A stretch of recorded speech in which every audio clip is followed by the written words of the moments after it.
Welcome to easy method of learning. আমি পলাশচন্দ্র রায় পড়াশোনা করতেছি বর্তমানে জগন্নাথ বিশ্ববিদ্যালয়ে। আজকের আলোচ্য বিষয় অ্যাপ্রোপ্রিয়েট প্রিপোজিশন। আমরা ইতিমধ্যে আলোচনা করেছি যে বিষয়টি কাদের জন্য গুরুত্বপূর্ণ। যেমন বিভিন্ন প্রতিযোগিতামূলক পরীক্ষা যেমন পিএসসি, এসএসসি, এইচএসসি এবং বড় কোনো ধরনের পরীক্ষা যেমন ভার্সিটি, নার্সিং, মেডিকেল এবং সরকারি যে কোনো ধরনের চাকরি পরীক্ষা বলুন, জবস বা তারপর হচ্ছে বিসিএস অথবা শিক্ষক নিবন্ধন, যে কোনো ব্যাংকের পরীক্ষা, যে কোনো ধরনের চাকরি পরীক্ষা বা এনজিও পরীক্ষা, যে কোনো ধরনের কম্পিটিটিভ এক্সামের জন্য খুবই গুরুত্বপূর্ণ বিষয়টা। আমরা ইতিমধ্যেই পড়েছি যে এই অ্যাপ্রোপ্রিয়েট প্রিপোজিশনের পূর্বে আমাদের প্রিপোজিশন পড়তে হয়। প্রিপোজিশন আবারটা কি? প্রিপোজিশন আসলে হচ্ছে যে যে ওয়ার্ডগুলো নাউন বা নাউন ফ্রেজের পূর্বে বসে সেন্টেন্সের অন্য শব্দগুলোর মধ্যে সম্পর্ক সৃষ্টি করে তাদের প্রিপোজিশন বলে। এগুলো বিষয় নিয়ে আমরা আলোচনা করেছি এবং অ্যাপ্রোপ্রিয়েট প্রিপোজিশন একটু আমরা আলোচনা করেছি ইতিমধ্যেই দেখতেই পাচ্ছেন। আমরা পড়েছিলাম ২ টা শব্দ নিয়ে, ২ টা শব্দ নিয়ে আলোচনা করেছি।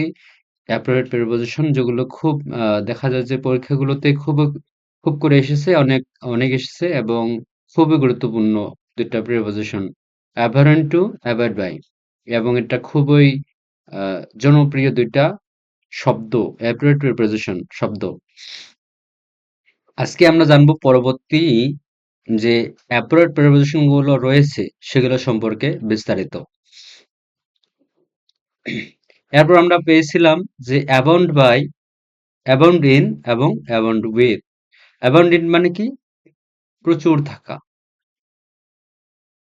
এখন এই যে দেখতে পাচ্ছে যে শব্দগুলো একই কিন্তু প্রিপোজিশন গুলো আলাদাভাবে আলাদা প্রিপোজিশন বসেছে শব্দগুলোর পরে। তো এখানে আছে অ্যাবাউন্ডেন্ট আর এখানে আছে অ্যাবাউন্ড উইথ। তো এখন আমাদের নিশ্চয়ই মনে প্রশ্ন হতে পারে আসলে অ্যাবাউন্ডেন্ট কখন বসবে আর অ্যাবাউন্ড উইথ কখন বসবে?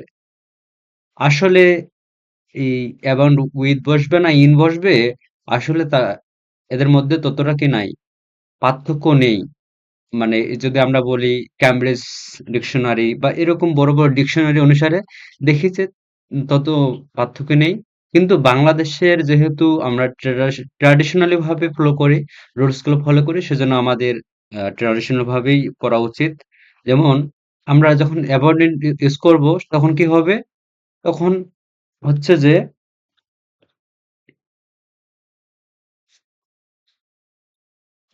তখন হচ্ছে আধেয় বিষয়টা আসবে। আধেয় বলতে যেমন বলতে পারি যে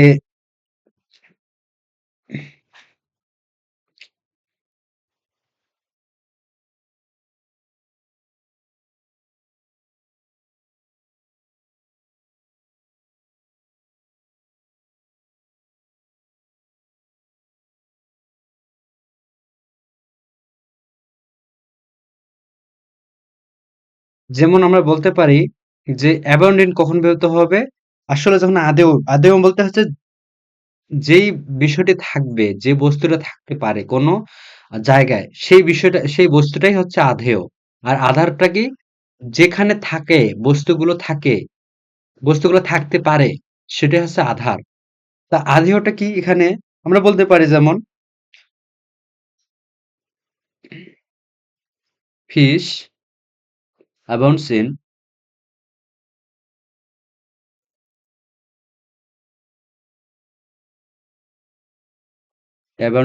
river। এখানে আমরা বলতে পারি যে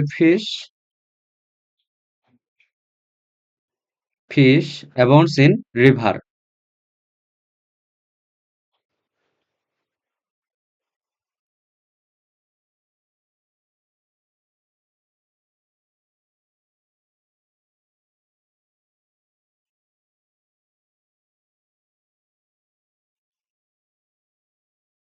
ফিশ abounds in river তার মানে হচ্ছে যে মাছ কোথায় রয়েছে প্রচুর পরিমাণে? নদীতে প্রচুর পরিমাণে রয়েছে। হ্যাঁ?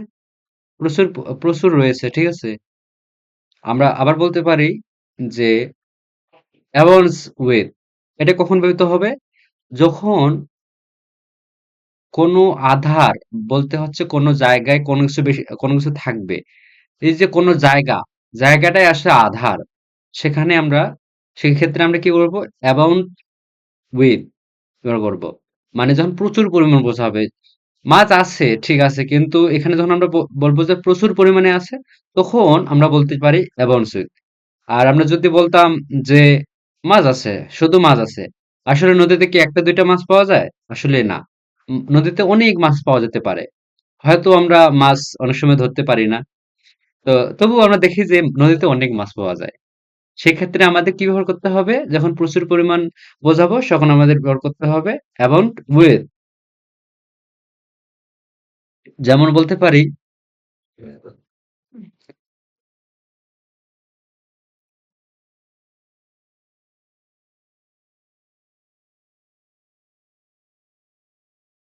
The river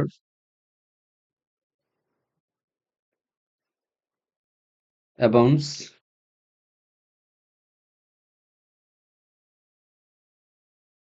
with fishes. আমরা বলতে পারি শুধু ফিশেস না, আরো কিছু আহ, জলজ প্রাণী রয়েছে, সেটাও বলতে পারি। যেমন নদীতে কি শুধু মাছই পাওয়া যায়? নদীতে অনেক কিছু পাওয়া যায়। নদীতে যেমন আমরা পারি যে জলজ উদ্ভিদ, ওয়াটার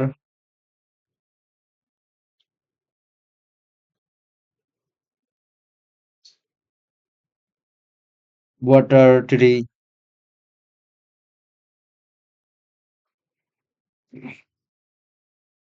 ওয়াটার লিলি পাওয়া যেতে পারে কোনো ওয়াটার লিলি,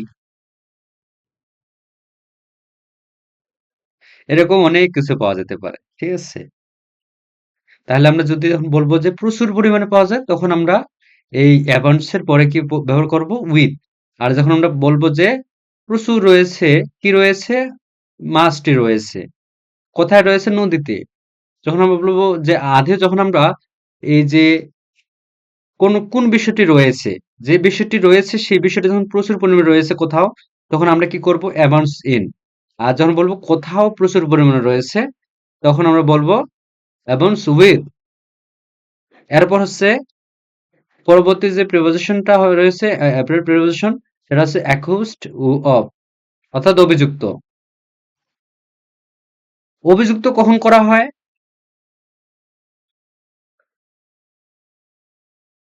অভিযুক্ত তখনই করা হয় যখন কেউ কোনো রকম অপরাধ করে, কোনো রকম আহ, আস- অপরাধমূলক কাজ করে, তখন তাকে অভিযুক্ত করা হয়, আসামি হিসেবে অভিযুক্ত করা হয়। আমরা বলতে পারি যে আসলে কিভাবে এই অ্যাপ্রোপ্রিয়েট প্রিপোজিশনটা ইউজ করা হয় সেন্টেন্সে, সেটা আমরা দেখি একটু। The rich man use accused of the source of the murder। এখানে বলা হচ্ছে যে the rich man is accused of the charge of murder। মানুষ, এই যে ধনী লোক, আসলে দেখা যায় যে ধনী লোকরা অনেক কিছু করতে পারে, অনেক কিছুই তাদের স্বার্থের জন্য অনেক কিছু করতে পারে। বলা যায় যে অনেক কিছু তারা এমন যে মানুষের প্রাণ নিতে পারে। তো এরকম হয় হয়তো কোন একজন এরকম ধনী লোক রয়েছে, তারা কি করতে পারে? তাদেরকে অভিযুক্ত করা হয়েছে কি? The charge of murder. তাদেরকে অভিযুক্ত করা হয়েছে কেন? সে কাউকে মার্ডার করেছে, যার কারণে তাকে অভিযুক্ত করা হয়েছে। সেটা হচ্ছে অভিযুক্ত। এই অ্যাকিউজড অফ প্রিপোজিশনটার ইউজড আমরা দেখতে পেলাম। এভাবে আমাদের ইউজ করতে হবে। শুধু অ্যাপ্রোপ্রিয়েট প্রিপোজিশন জানলেও হবে না, আমাদের ব্যবহার করা শিখতে হবে। এরপর হচ্ছে অ্যাকামস টু। অ্যাকামস টু মানে কি? অ্যাকামস টু মানে হচ্ছে অভ্যস্ত। কেউ কোনো কিছুতে অভ্যস্ত হতে পারে। আহ, সেটা খারাপ কাজও হতে পারে, ভালো কাজও হতে পারে। যেমন কেউ খারাপ কাজ বলতে হচ্ছে সে ধূমপানে ধূমপানে সে অভ্যস্ত, বা সে দেরি করে ঘুম থেকে উঠতে অভ্যস্ত। এগুলো তো খারাপ, এগুলো খারাপ বিষয় আসে। আর যখন ভালো আসে, যে সে বই পড়ায় অভ্যস্ত, হুম, সে বই পড়তে ভালোবাসে। আবার বলতে পারি যে সে সকাল সকাল ঘুম থেকে উঠতে অভ্যস্ত, বলতেই পারি। তো আমরা একটা উদাহরণের মাধ্যমে এটা ক্লিয়ার করে নেই, ঠিক আছে?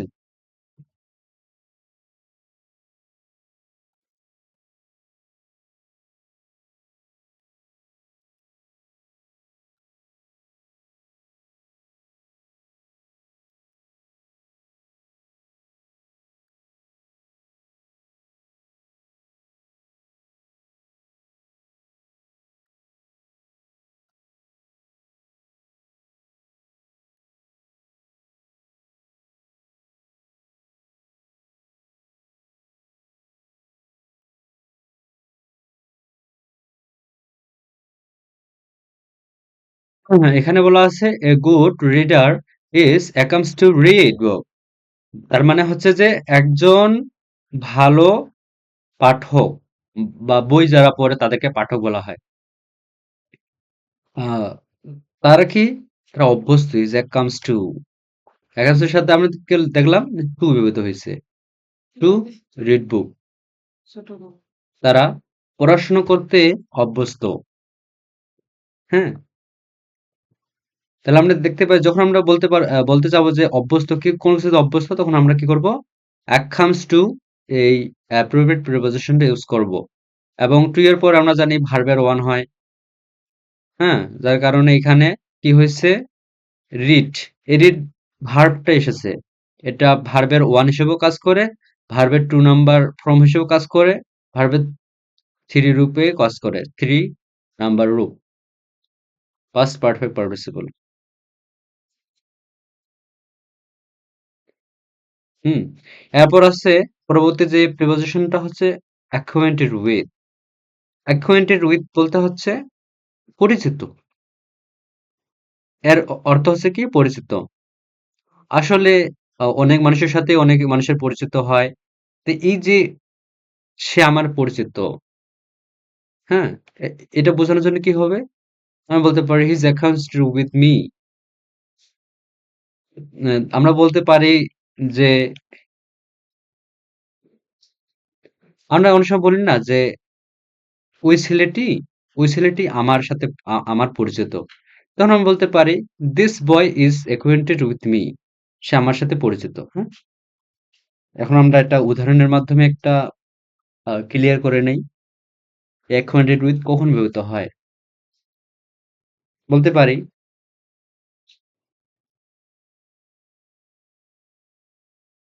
দ্য বয়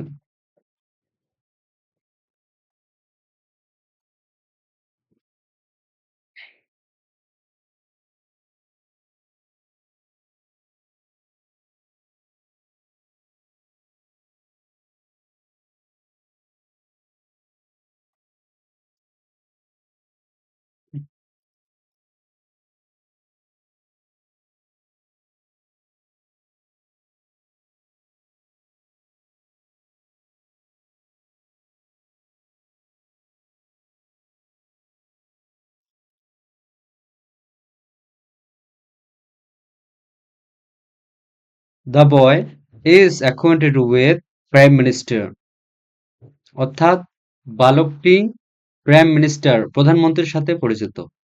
হতেই পারে, অনেক মানুষের সাথে অনেক মানুষের পরিচিত হতেই পারে।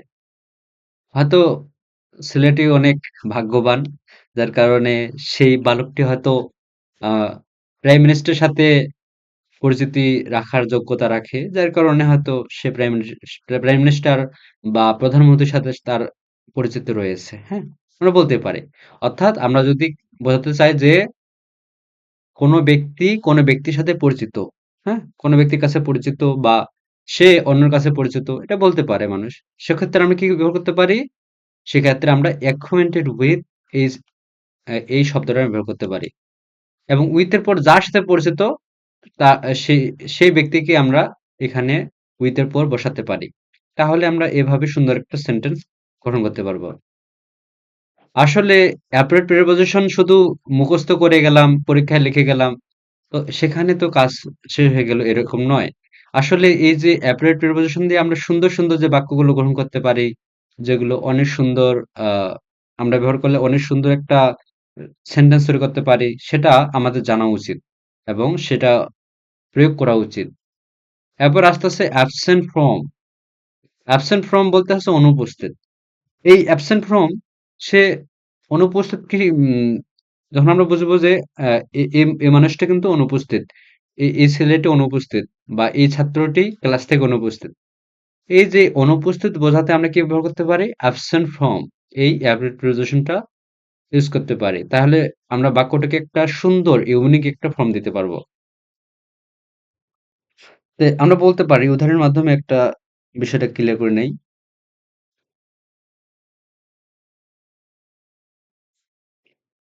হুম। আমরা কোনো ব্যক্তির নাম নিলাম। হ্যাঁ, যাই হোক ব্যক্তিটা এখানে থাকতে পারে। রহিম ইজ অ্যাবসেন্ট।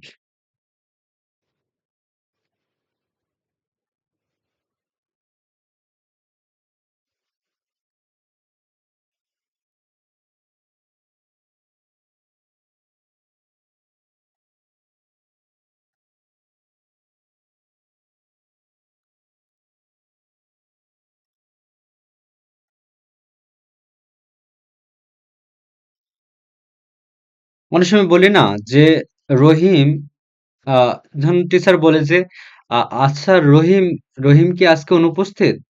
হ্যাঁ, আমরা বলতে পারি is Rahim is absent from the class. আমরা বলি ইয়েস। হয়তো রহিমের আজকে কি হতে পারে? রহিম অসুস্থ হতে পারে। রহিমে হয়তো বাড়িতে নেই। যার কারণে আসে নাই সে ক্লাসে। এরকম বলতে পারে।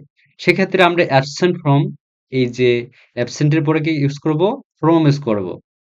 ফ্রম মানে হতে।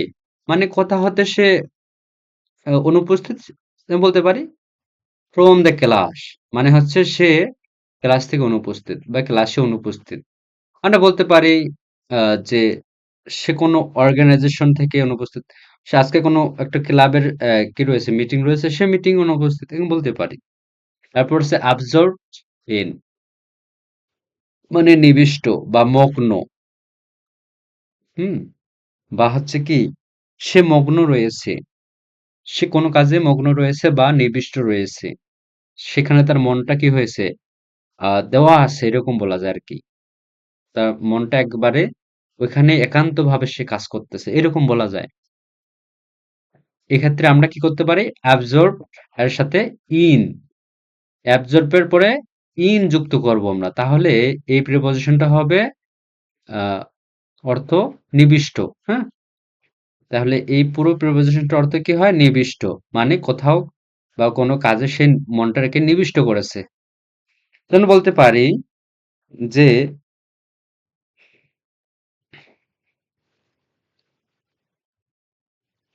a good boy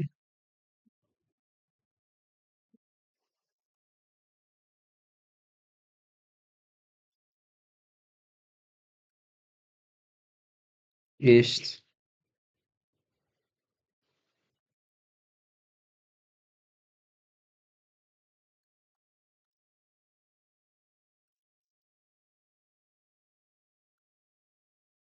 studies.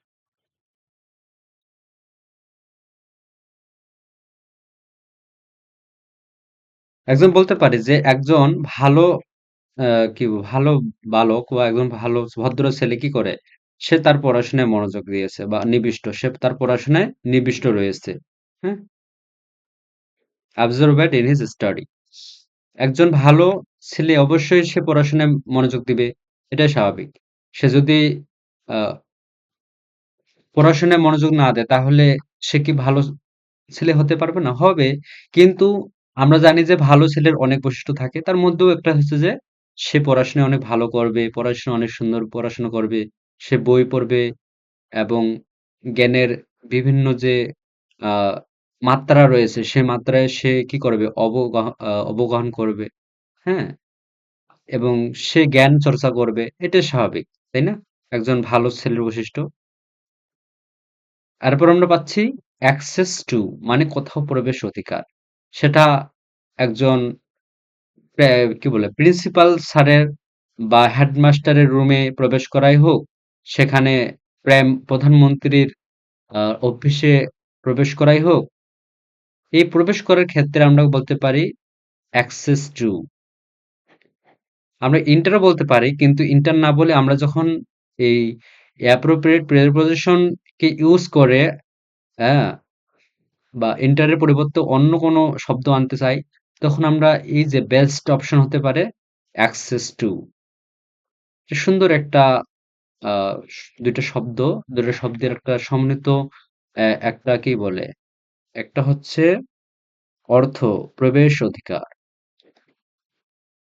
সেখানে কোনো স্থান হতে পারে, কোনো ব্যক্তির ক্ষেত্রে অ্যাক্সেস টু হতে পারে, কোনো ব্যক্তি, স্থান, হ্যাঁ, বস্তু। আমরা যদি বলি যে আহ, একটা উদাহরণের মাধ্যমে সেটা এটা ক্লিয়ার করে নেই।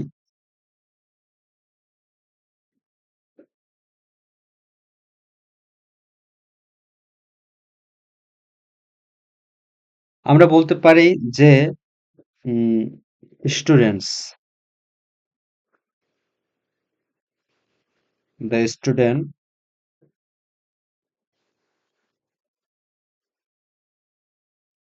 অফ, কোন একটা স্কুলের নাম দিলাম, যেমন বলতে পারি যে Dhaka college, the student of Jagannath university.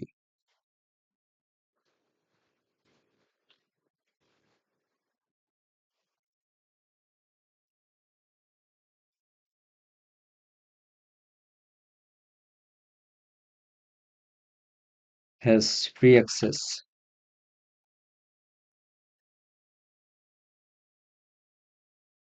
to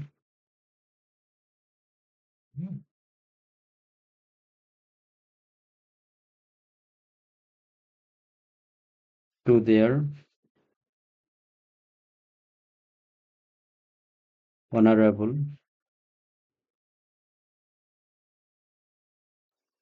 teachers।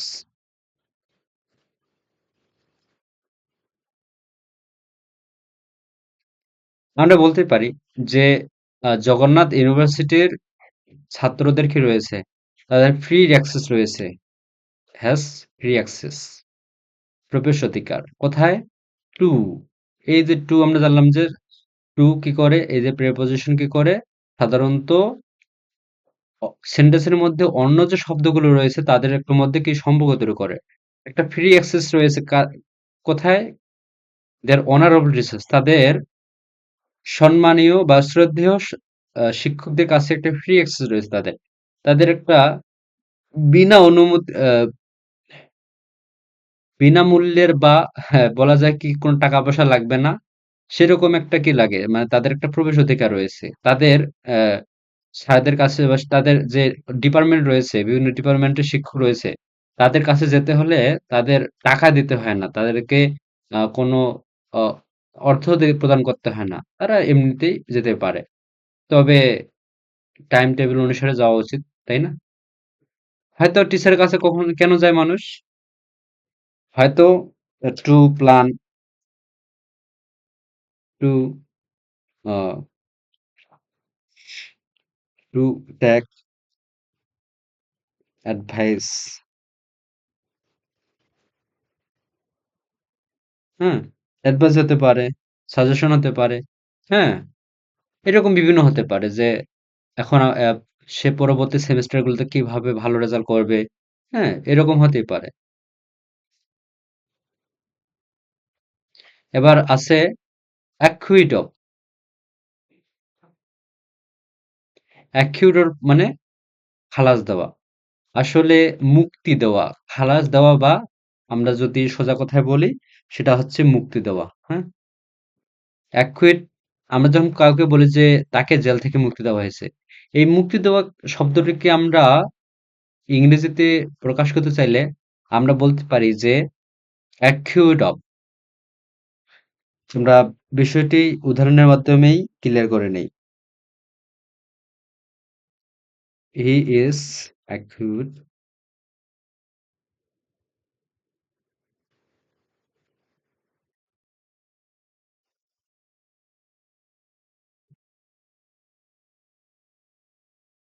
The charge of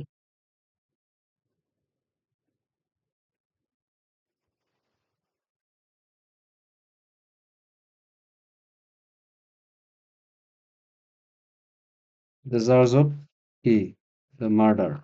আবার এটাই নেই।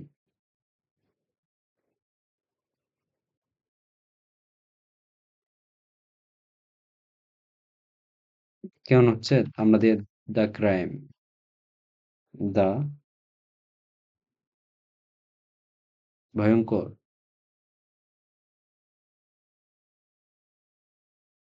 Crime,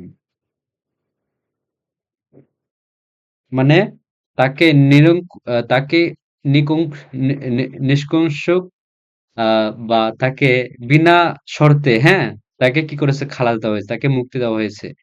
he is acquitted of the charge of the crime, অর্থাৎ তাকে কি করা হয়েছে, হি ইজ অ্যাকুইটেড অফ, তাকেই মুক্তি দেওয়া হয়েছে, কিন্তু সে মুক্তি মানে সে যে মুক্তি নিজে নিজেই পেয়েছে এরকম না, তাকে দেওয়া হয়েছে, সেজন্য is acquitted of the charge of the crime, তাকে কি করা হয়েছে, অপরাধ, ক্রাইম মানে অপরাধ, এই অপরাধে যে একটা অভিযোগ, এই অভিযোগ থেকে তাকে মুক্তি দেওয়া হয়েছে বা দেওয়া হয়।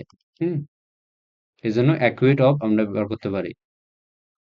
এরপর আসছে সব থেকে জনপ্রিয় একটা প্রিপোজিশন, অ্যাপ্রোপ্রিয়েট প্রিপোজিশন, সেটা হচ্ছে অ্যাডিক্টেড টু।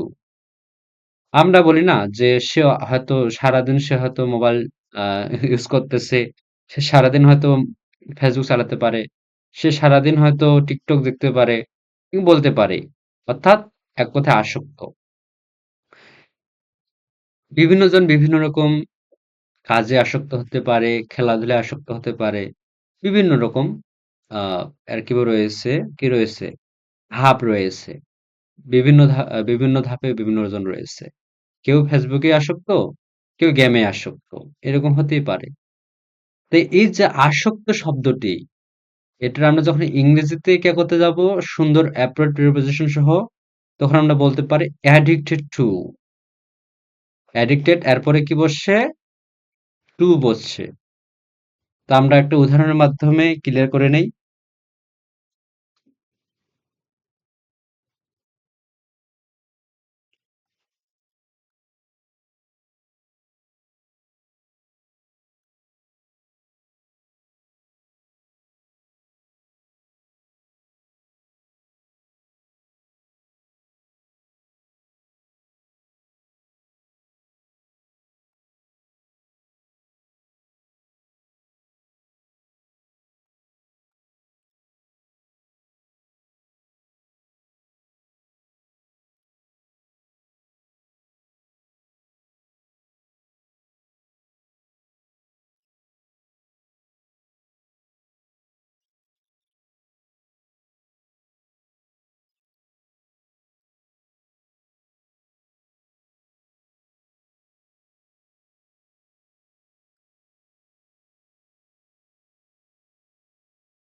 অর্থাৎ নাওএডেজ আজকাল মোস্ট অফ দ্য স্টুডেন্টস, বলা যায় অধিকাংশ ছাত্রছাত্রীরা কি হয়েছে, আর এডিক্টেড, তারা আসক্ত হয়েছে কোথায়, দ্য ফেসবুক প্ল্যাটফর্ম। এই ফেসবুক একটা যে জায়গা, ফেসবুক একটা প্ল্যাটফর্ম রয়েছে, সেখানে তারা আসক্ত হয়ে আছে, হ্যাঁ, আসক্ত। কারণ সারাদিন সে ফেসবুকে ছবি পোস্ট করতেছে, শেয়ার করতেছে, এরকম চলতেছে, সবাই করতেছে, এরকম অনেক স্টুডেন্ট রয়েছে যারা কি করতেছে, তারা তাদের অধিকাংশ সময় ফেসবুকের পিছনেই ইউজ মানে ব্যবহার করে ফেলতেছে। তারা পড়াশোনা হয়তো করতেছে কিন্তু তার তুলনায় বেশি এই ফেসবুকেই সময় কাটাচ্ছে। নতুন নতুন কি করতেছে, পোস্ট করতেছে, ছবি এডিট করে ছাড়তেছে, এরকম অনেক কিছু করতেছে সারাদিন। আর রিলস এগুলো দেখতেছে। এভাবে তারা ফেসবুকের প্রতি একটু কি আসক্ত হয়ে আছে। তাই আমাদের উচিত যে এই ফেসবুকের যে একটা যে আসক্তি, সেখান থেকে আমাদের অ্যাকুইট করা উচিত, বলতে মুক্তি পাওয়া উচিত। হ্যাঁ, তার জন্য আমাদের আহ, সেই অনুসারে আমাদের এই জীবনকে পরিচালনা করা উচিত। তারপর আছে অ্যাডজাঙ্ক টু, বলতে সংলগ্ন, বলতে হচ্ছে যে নিকটে। হার হাউস, বলতে পারি যে his house, mister Rahim's house.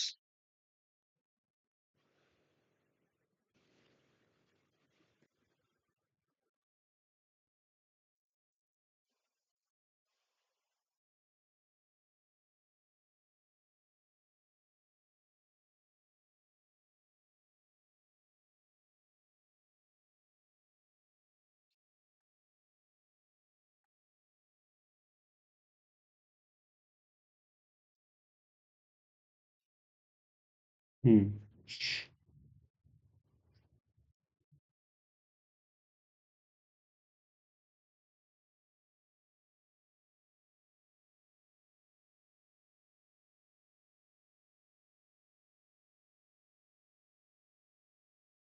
Yes.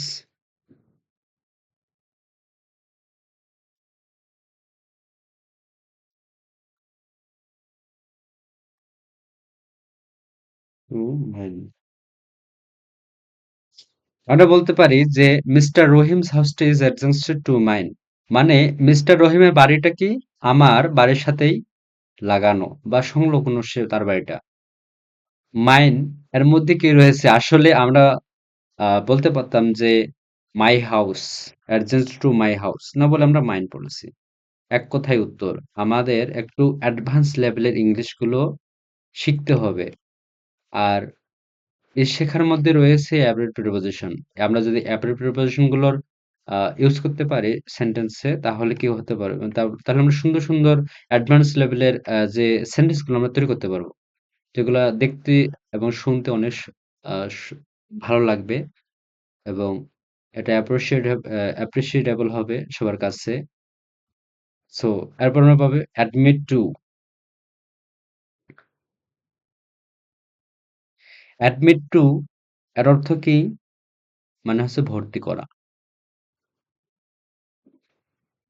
এখন বলতে পারি একটা উদাহরণের মাধ্যমে, যখন আমরা বলতে পারি যে তাকে আমি স্কুলে ভর্তি করিয়েছি, হ্যাঁ, বা অমুক ছেলে অমুক ইউনিভার্সিটিতে ভর্তি হয়েছে। বলতে পারি যে অমুক রহিমকে আমরা হাই স্কুলে বা কলেজে ভর্তি করিয়েছি, বা রহিম কলেজে ভর্তি হয়েছে, এটা বলতে পারি।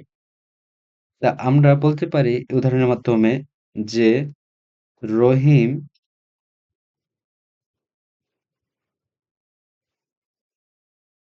is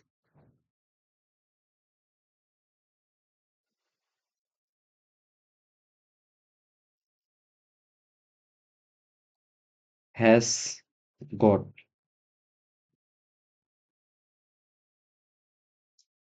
a chance। আসলে চান্স মানে কি? সুযোগ। A chance to admit to the renown,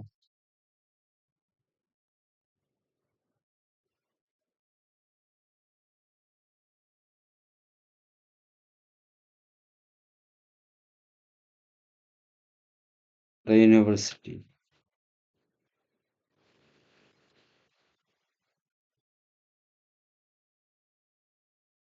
হুম, অর্থাৎ রহিম একটা কি পেয়েছে? চান্স পেয়েছে। সে একটা has got chance। রহিম কি পেয়েছে? চান্স পেয়েছে to admit to the university. অথবা আমরা বলতে পারি ইউনিভার্সিটি না দিয়ে আমরা বলতে পারি রহিম কি হয়েছে? আমরা বলতে পারি যে রহিম সে হয়তো কলেজে চান্স পেয়েছে। কারণ কলেজে এখন দেখা যায় যে চান্স পেতে হচ্ছে। কলেজে ভালো কলেজে ভর্তি হতে গেলে। হ্যাঁ, এরকম চান্স পেয়েছে হয়তো। এখন আমরা ভর্তি করার ক্ষেত্রে যে ভর্তির চান্স পেয়েছে to admit to the college. মানে রহিম কলেজে ভর্তি হতে মানে চান্স পেয়েছে বা সুযোগ পেয়েছে। তারপর অ্যাফেকশন ফর মানে হচ্ছে স্নেহ, ভালোবাসা, কারো প্রতি মায়া।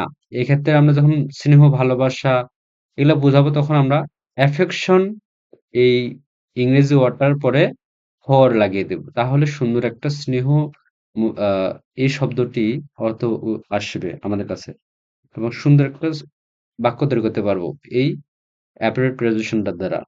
আমরা উদাহরণের মাধ্যমে ক্লিয়ার হই বিষয়টা নিয়ে।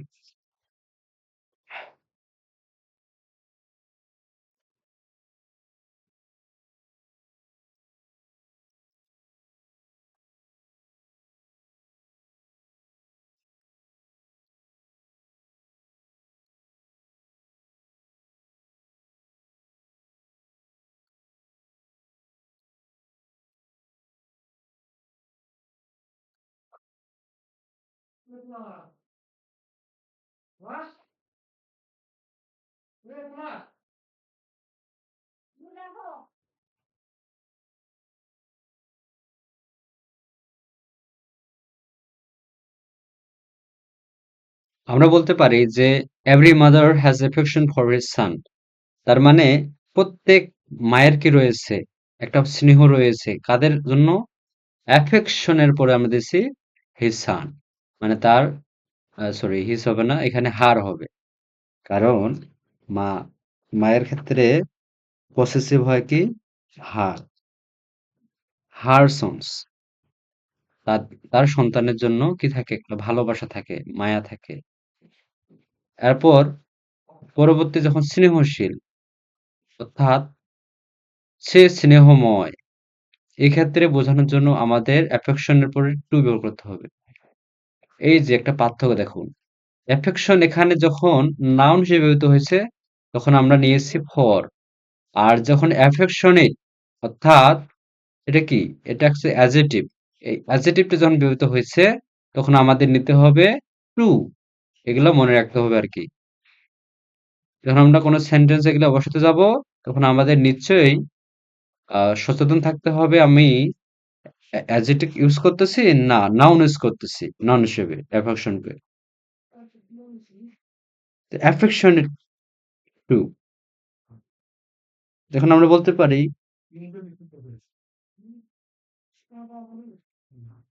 আহ,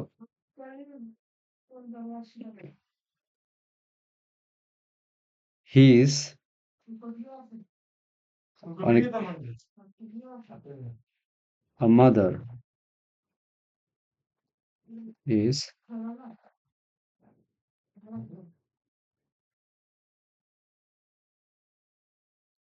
to her son. মা আসলেই কিসের জন্য? তার সন্তানের জন্য স্নেহশীল। সন্তানের কাছে কি স্নেহশীল। তারপর afraid of আমরা অনেক সময় কি হয়? আমরা একটু ভয় পেয়ে যাই। আমরা ভয় পাই না? যখন কি বলে? আমাদের চাওয়া পাওয়ার বাইরে যে ঘটনাগুলো ঘটে, তার জন্য আমরা অনেক সময় ভয়ে ভীত হয়ে যাই। সেক্ষেত্রে আমরা যে ভীত, সেক্ষেত্রে এই যে অর্থটা বা এই যে আমাদের মনের ভাবটা প্রকাশের জন্য আমরা ইংরেজিতে ব্যবহার করতে পারি appropriate preposition হিসেবে afraid of। afraid এই ইংরেজি ওয়ার্ডটার সাথে আমরা একটা প্রিপোজিশন হিসেবে ইউজ করতে পারি of। মানে এক কথায় afraid যদি আমরা ইউজ করি, এরপর যদি আমরা একটা ওয়ার্ড নিতে চাই সেটা হচ্ছে of নিতে হবে। তাহলে আমাদের সেন্টেন্সটা সুন্দর হবে বা এটাই আমাদের নিয়ম। এখন বলতে পারি যে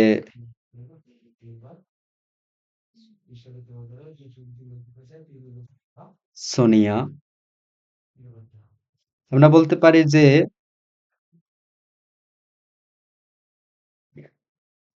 রহি রহিম বললাম, এবার একটু অন্য মেয়েদের নাম নেই। যেমন বলতে পারে কি আ রহিমা। হুম? Rahima, Rahima is afraid of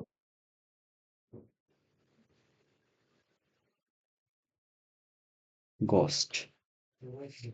হ্যাঁ, অনেক সময় কি হয়েছে? Rahima is afraid of ghost.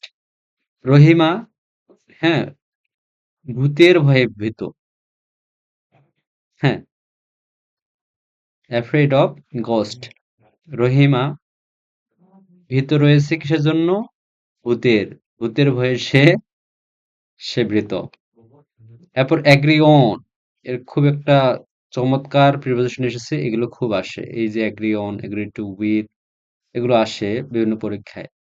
আমরা বলতে পারি agree on, কারো কি বলে কোনো বিষয় বা কোনো পয়েন্টে কোনো আমরা একটা আলোচনা করতেছি, এর মধ্যে অনেকগুলো পয়েন্ট আসে, আসে না?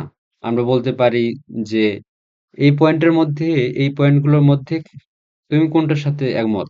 তখন আমরা বলতে পারি আমরা এই পয়েন্টের সাথে একমত। সেক্ষেত্রে এই যে আমি যে কোনো পয়েন্টে একমত, সেই পয়েন্টটা বোঝানোর ক্ষেত্রে agree on ব্যবহৃত হবে। তখন আমরা বলতে পারি I, যে আমি এই পয়েন্টের সাথে, এই যে আর্টিকেল রয়েছে এই পয়েন্টের সাথে আমি কি এই প্ল্যানটার মধ্যে এই পয়েন্টের সাথে আমি এগ্রি করি।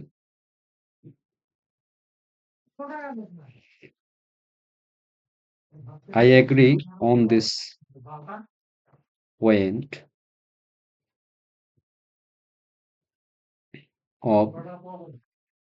of the list.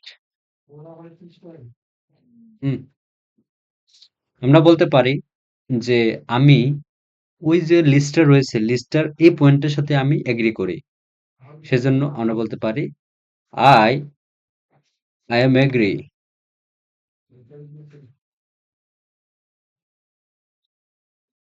on this point. এরপর agree to.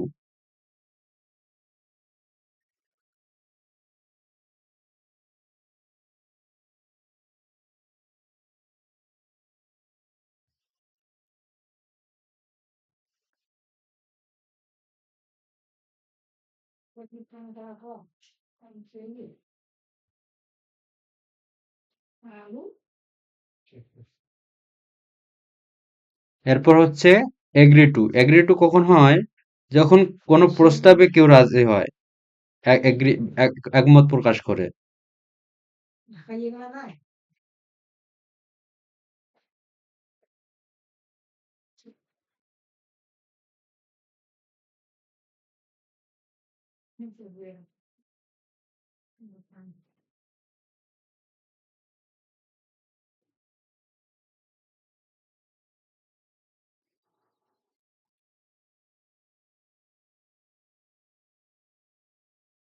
হুম, এরপর agree to, কোনো প্রস্তাবে রাজি হওয়ার ক্ষেত্রে। যেমন বলতে পারি we agree to.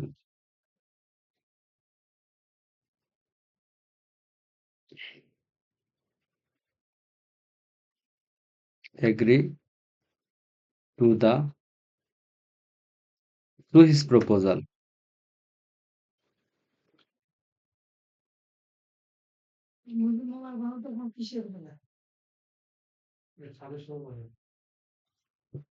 agree to, একমত হলাম কার সাথে? ওই যে তার একটা যে প্রস্তাব করেছে, হয়তো আমরা একটা সমাধান করতে চাইছি কোনো বিষয় নিয়ে, তখন অনেকজন অনেক রকম প্রস্তাব করে, প্রস্তাবের মধ্যে পয়েন্ট ছিল, তখন আমরা অ্যাগ্রি অন ইউজ করতেছিলাম। আর এখন প্রস্তাব করতেছি, এই প্রস্তাবের মধ্যে কি রয়েছে, পয়েন্ট আছে, কিন্তু আমরা এখন এই প্রস্তাব যে আছে, এই প্রস্তাবের সাথে আমি একমত যদি হওয়ার প্রকাশ কথা চিন্তা করি, তখন আমরা কি করতে পারি, যে ইংরেজি হিসেবে যে আমরা অ্যাপ্রোপ্রিয়েশনটা ইউজ করবো সেটা হচ্ছে agree to. Agree, agree to use করব কোনো প্রস্তাবের ক্ষেত্রে। We agree to this his proposal. আচ্ছা, এরপর হচ্ছে অ্যাগ্রি উইথ। এখন অনেক ক্ষেত্রে কি হয়, আমি ওই ব্যক্তির প্রস্তাবে হয়তো রাজি হয়েছি, মানে ওই ব্যক্তির প্রস্তাব, কিন্তু এখন কোনো ব্যক্তির সাথে রাজি হওয়া, কারণ একজনেই তো আবার রাজি হয় এরকম না, অনেকজন ব্যক্তি রাজি হতে পারে। তাই আমরা বলতে পারি যে আমি ওর সাথে আমি ওই ব্যক্তির সাথে রাজি আছি বিষয়টা নিয়ে। যেমন বলতে পারি আই এগ্রি উইথ ইউ। মনে করো যে আহ দুজনে কি দুজনেই একটা প্ল্যান করতেছে যে আমরা এই শীতের সময় বা এই গ্রীষ্মের সময় একটা জায়গায় ভ্রমণে যাব। বন্ধু বন্ধু হয়তো আলোচনা করতেছে। এখন কোন স্পটটা ঠিক করলে আমাদের জন্য ভালো হয়, এই যে একটা বিষয় এসে যায়, তখন আমরা হয়তো প্রস্তাব করতে পারি যে বিভিন্ন জন প্রস্তাব করতে পারি যে হয়তো আমরা সেন্ট মার্টিন দ্বীপে যেতে পারি, কক্সেস বাজার আছে, যেতে পারি, অথবা সিলেটের চায়ের বাগান যেতে পারি। এই যে স্পট গুলো কোনো ব্যক্তি বলতে পারে, এ বলল যে আহ সিলেটের চা বাগান বা সিলেটের প্রাকৃতিক সৌন্দর্য, আবার আরেকজন বলল যে কি কক্সবাজারের সেন্ট মার্টিন দ্বীপ, আমরা এখানে যেতে পারি। তো এখন দেখা গেল যে কক্সবাজার সেন্ট মার্টিন দ্বীপ হয়তো অনেকদিন থেকে যায়নি। এক্ষেত্রে তখন কি করবে, যে আগের ব্যক্তি যে বলছিল সিলেটের চা বাগান, সে বলবে যে ঠিক আছে, তাহলে আমরা কক্সবাজারের সেন্ট মার্টিন দ্বীপে যেতে পারি। এক্ষেত্রে সে বলতে পারে যে আমি তোমার সাথে একমত। এই যে একমত, কোনো ব্যক্তির সাথে কোনো ব্যক্তির একমত, এই এই যে একটা অবস্থা, এটাকে বোঝার জন্য বা এটাকে প্রকাশ করার জন্য আমরা ব্যবহার করতে পারি এগ্রি উইথ। এগ্রি এর পরে আমরা শুধু উইথ ইউজ করব। তারপর যার সাথে তুমি বা তোমরা কি এগ্রি করতেছো, সে ব্যক্তিটার, হ্যাঁ, ইংরেজি দিতে হবে। যে ইউ হতে পারে, রহিম হতে, করিম, যত আছে নাম টাম যা আছে, সব এখানে নাউন প্রোনাউন ইউজ করতে হবে, যে যা তোমরা চাও। হ্যাঁ, এবার এলামেই আতঙ্কিত, আমরা যখন অ্যাফ্রেড অফ পড়ছিলাম তখন ভীত, এবার আতঙ্কিত। আতঙ্কিত হতেই পারে মানুষ, যেমন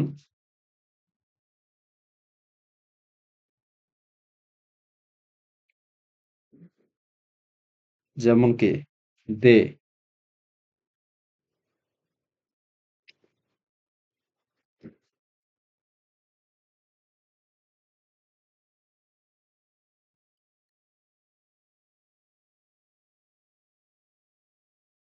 হ্যাড হার্ড টু।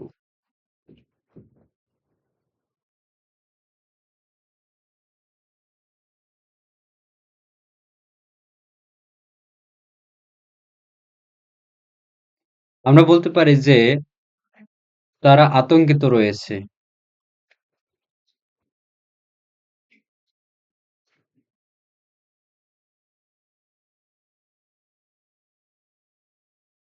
তারা হয়তো আতঙ্কিত রয়েছে, এই বিষয়টা বোঝার জন্য অ্যালার্ম এইট আমরা ইউজ করতে পারি। অ্যালার্মের পরে এইট। অনেকগুলো প্রিপোজিশন আছে, আমরা সবগুলো হয়তো শেষ করতে পারবো কিনা জানি না, কিন্তু শেষ করার চেষ্টা করব। আমরা আজকে এই পেজটা পর্যন্ত শেষ করব, ঠিক আছে? তারপর অ্যালার্ট টু, বিলি করা বা বিতরণ করা, ডিস্ট্রিবিউট করা। এই যে ডিস্ট্রিবিউট শব্দটিকে আমরা প্রিপোজিশনের মাধ্যমে ইউজ করতে পারি, সেক্ষেত্রে আমরা অ্যালটটি ব্যবহার করতে পারি। অ্যালট এর পরে টু ইউজ করব। হুম, যেমন বলতে পারি ত্রাণ, এদের রিলিফ, আমরা যে রিলিফ কি করি, রিলিফ মানুষকে রিলিফ বিতরণ করি, মানুষকে ত্রাণ যে ত্রাণ সামগ্রী যে বিতরণ করি, সেটা আমরা বোঝানোর জন্য কি করতে পারি, অ্যালট টু। যে বলতে পারে যে রহমান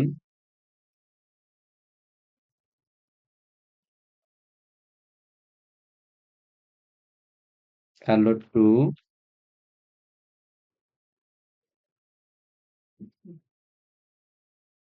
অ্যালট সাম রিলিফ।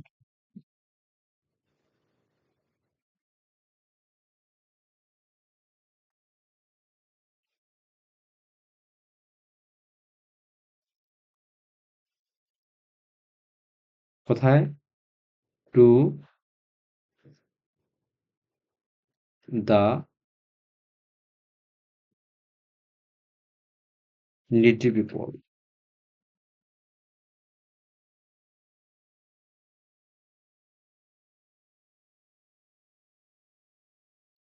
বলতে রহমান কি করেছে? অ্যালট করে। রহমান অ্যালটস করে, রেলটস হবে। কারণ রহমান একটা থার্ড পারসন সিঙ্গুলার নাম্বার, সেজন্য অ্যালটস হবে। রহমান অ্যালটস করে some reliefs to the needy people. যারা অভাবী, দরিদ্র, বা গরিব লোক, তাদের কাছে কি সে রিলিফ বিতরণ করে। অ্যালটস টু, বিতরণ করে। এই যে টুটা দেখো, এখানে ব্যবহার করার ক্ষেত্রে আমাদের বুঝতে হবে, যখন কোনো বস্তু একবারে স্পেসিফিক ভাবে আসছে, তখন আমরা সেই আগে কি করব, সাবজেক্ট নিলাম, তারপর ভার্বটা নিলাম, অ্যালোট টু। অ্যালোট টুটা এখন আমরা নিচ্ছি না, কারণ একটা কি রয়েছে, একটা আসলে একটা বস্তু রয়েছে। কি বস্তু? সাম রিলিফ। এরপর আমরা টু নিচ্ছি কাদের? এখন টুটা নেওয়ার উদ্দেশ্য হচ্ছে যে পরবর্তী যে সেন্টেন্সের অন্য যে বাক্যগুলো রয়েছে, অন্য যে শব্দগুলো রয়েছে, তাদের সাথে একটা সম্পর্ক তৈরির জন্য। তো দ্য নিডি পিপল, যারা অভাবী লোক, তাদের কাছে রিলিফ সে বিতরণ করে। হ্যাঁ, এবার অ্যালাউ ফর। দেখো, অ্যালাউ মানে আমরা জানতাম যে কি, অনুমতি দেওয়া বা অনুমতি করা, বা অ্যালাউ করা মানে কাউকে অনুমতি দেওয়া। কিন্তু আবার বলছে অ্যালাউ অফ মানে কি, মানিয়ে লওয়া। দেখছো যে শুধু প্রিপজিশনের ব্যবহারের কারণেই কি হয়েছে, স্পেসিফিক কিছু অর্থ হয়ে গেছে। আমরা যখন আমরা বলবো অ্যালাউ ফর, তখন অনুমতির জন্য। আর যখন বলবো অ্যালাউ অফ, তখন বলবো মানিয়ে লওয়া। হুম? আমরা যখন একটা উদাহরণের মাধ্যমে এটা ক্লিয়ার করে নেই বিষয়টা। Allow for,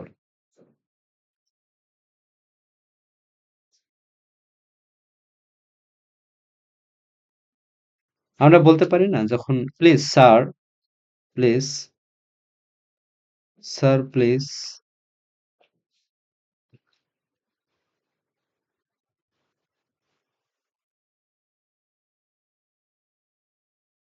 allow us for.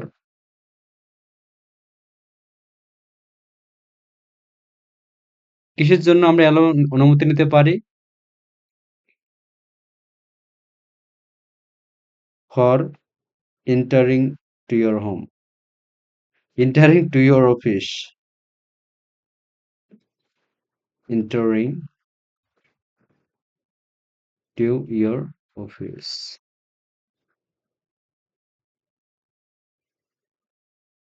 কারণ অফিসে তো আর, এটা তো আর মামার বাড়ি না যে অফিসে আহ অনুমতি ছাড়াই ঢুকতে পারছো আর বের হতে পারতো, সেরকম না। অনুমতি নিতে হয় কোনো অফিসে ঢোকার ক্ষেত্রে। তো sir please allow us for entering to your office, বলতে হচ্ছে যে স্যার, আমাদেরকে অ্যালাউ করুন। কিসের জন্য? ফর এন্টারিং, প্রবেশ করার জন্য। টু ইউর অফিস, কোথায়? To your office. So allow for, মানে অনুমতির জন্য আমরা অ্যালাউ ফর ইউজ করব। আর যখন মানিয়া লো বা এই যে মানিয়া লো বলতে হচ্ছে মেনে নেওয়া। প্লিজ অ্যালাউ আস। এরকম অনেক এরকম প্রিপোজিশন রয়েছে। আজকে আমরা এখানেই প্রিপোজিশন, এবার প্রিপোজিশন ক্লাসটা আহ, শেষ করলাম, কারণ ভিডিওটা অনেক বড় হয়ে যাচ্ছে। আশা করি তোমরা অনেক কিছু বুঝেছো। হয়তো তোমরা আগের থেকে এই বিষয়গুলো জানতে, কিন্তু আশা করি যে আজকের পরের ক্লাসের পরে তোমরা অনেক কিছু শিখেছো এখান থেকে, এবং অনেক কিছু জেনেছো, এবং আশা করি এই যে ক্লাসটা করলে এখান থেকে তোমরা অনেক উপকৃত হয়েছো হবে। এবং আজকে ক্লাসটা করলে এরকম না, তোমাদেরকে এটা প্র্যাকটিস করতে হবে এবং বিভিন্ন সেন্টেন্সের প্রয়োগ করে দেখতে হবে। শুধু পড়ে গেলাম, মুখস্থ করে গেলাম, পরীক্ষায় লিখে দিয়ে আসলাম, এরকম না। তোমাদের এগুলো পড়ার উদ্দেশ্য হচ্ছে সুন্দর সুন্দর বাক্য গঠন করতে পারবা। তোমাদের মনের ভাবগুলো প্রকাশ করতে পারবা। এজন্য এই অ্যাব্রিভিয়েশন গুলো সবার মনে রাখা উচিত এবং প্রয়োগ করা উচিত।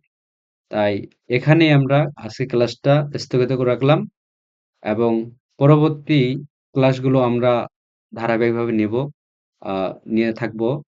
তোমরা আমাদের পাশে থাকবে, এটা আশা করি। আজকের এখানে ক্লাস সমাপ্ত করলাম। ঠিক আছে? সবাই ভালো থাকবে।